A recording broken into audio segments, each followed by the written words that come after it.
This weekend, Jesus is speaking to you and me about something that we all need to hear right now. Something that's very pertinent given the state of our world, all the craziness and COVID and rioting and division and hatred and politics and elections and everything else going on. And this is what he's saying to us this weekend.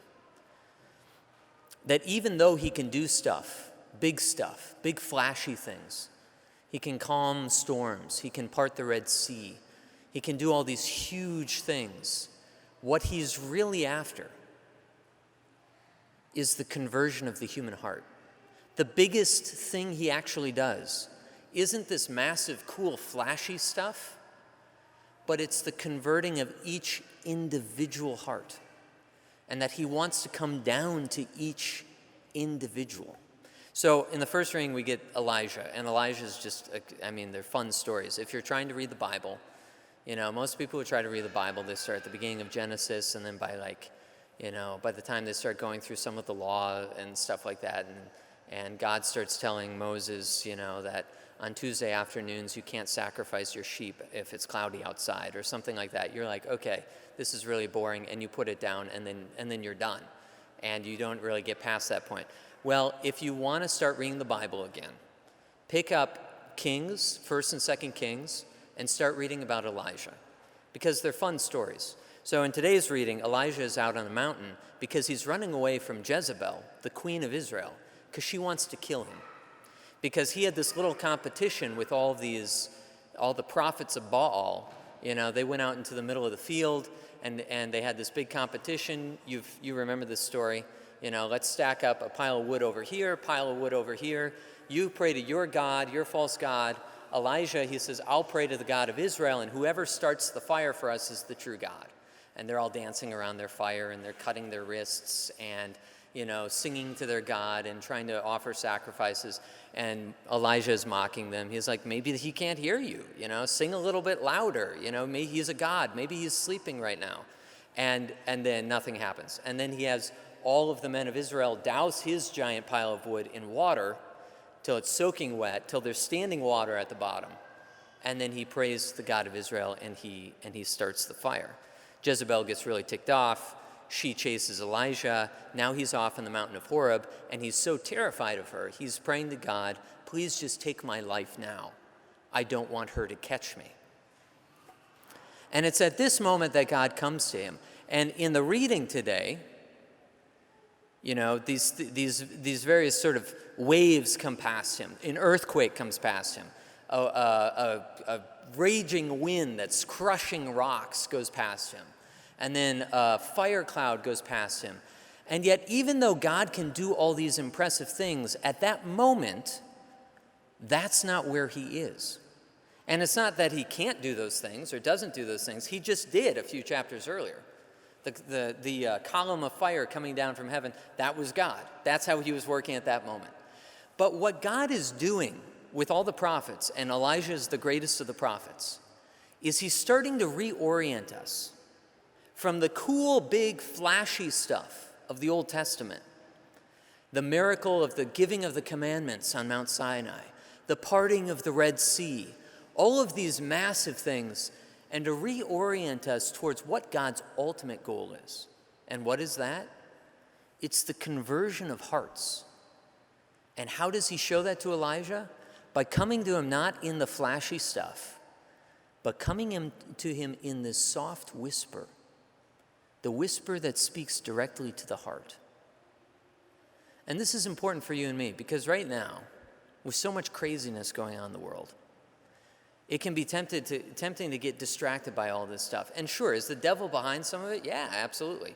The devil loves hate and discontent. So whenever he can divide us, whenever he can create more hatred, whenever he can split stuff up and make people anxious and stuff, he's just having a heyday. So he's definitely behind all of that. But where does it all come from on a societal level? It comes from the games that he first plays. It comes from the stuff that he first does in individual hearts. If he can get you or me to be afraid to go reconcile with a friend, then he wins. If he can get you or me to want to just make that last little jab at someone in my family, or someone close to me, then he wins. If he can make you and me afraid of entering into real relationship with God or with those who I love, then he wins. Because he is after division, the devil is. And he does it at a societal level, sure, but it all begins in our individual hearts. And what God is after is the reverse of that. God wants to come into the heart and infuse it with his life.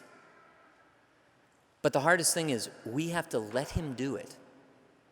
And often we just don't want to let him do it. So this gets us to the gospel today, which is speaking the same thing, but in an even fuller way, because now we have Christ with us. So the gospel is the familiar story, the storm on the sea, the apostles are out all on the sea, on the boat, they're panicking, this giant storm is coming down, they think they're all going to drown and die, and then all of a sudden they see Jesus coming at them. And this is what Peter has to teach you and me today. Peter's gut instinct, Peter's like, I've probably said this before, but it's true. Peter's like a waltz. He's like a waltz brother, like a Father Justin Waltz or a Father Josh Waltz. He's going to do something to the extreme. Go big or go home. He's going to do it all the way. And he's the guy who, after the resurrection, when he sees Jesus on shore, and John is like, oh, look, it's the Lord. Rather than waiting for the boat to get to shore, he rips off his clothes, jumps into the water, and swims to shore just because he wants to be with Jesus. He's the one when Jesus is going around washing everyone's feet, he's like, if that's the only way of salvation, wash my whole body. Wash my head and everything. And Jesus is like, no, all you need is for me to wash your feet. He's the one that takes everything to the extreme. Peter's the one that goes to Rome. When all the apostles, after the ascension, disperse to the ends of the world, Thomas goes to India. James the Lesser goes up to Mesopotamia. Where does Peter go? No surprise. Goes to the biggest place he can find, Rome. The biggest city on earth, the heart of everything going on, because he wants to go big. And he always wants to once he falls in love with Christ, he wants to do the biggest thing he can for Christ. And it happens again today in the scriptures. And it's an example for you and I to follow. What's going on when Peter's on the boat and there's craziness all around him. The seas are rocking. They think they're going to drown. They're surrounded by a storm. And they think there's no way out. When he spots Jesus, his impulse, and we shouldn't miss this, his impulse is, I want to be with him. That the only place in life that I have found that my heart is at rest, that I am at home, that peace reigns, that I am truly who I'm made to be, is when I'm with him. As long as I stay apart from him, I get sucked into the craziness of the world. So everything else going on, I just get drawn right into that. And everything that the devil is trying to do on a big societal level, and then he starts doing inside my heart as well. But it's when I can keep my eyes fixated on Christ that I'm fully alive, and I can actually do anything. I can walk on water. And so what happens, he walks out to the Lord, then he gets distracted by the craziness of the world around him, takes his eyes off the Lord, he begins to get sucked into it. And the Lord teaches Peter, but teaches you and me as well. O ye of little faith, he says to Peter. But what he's saying to us is, if you want this life, if you want stability, you find it in faith in me.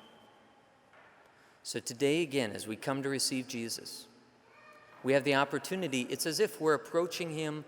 We're in a stormy world right now. There's stuff going on everywhere, chaos and confusion. And if we want to keep from getting sucked into that, we have to keep our eyes fixated on Christ. And that when we approach him, that we ask him, give me an increase in faith, Lord, so I can give my whole life to you, so that you can begin making me walk on water, making me come fully alive. God has great things he wants to do in Minot. Believe it or not, God cares about Minot. God cares about St. Leo's. And he cares about each individual. He cares about you. And he has a plan for you. Even if you've given up on it, He has not. And so as we come to receive him today, we say, Jesus, soften my heart. Take down the walls of pride. Open my heart so that I can receive you today, and you can begin to work your grace anew in my life.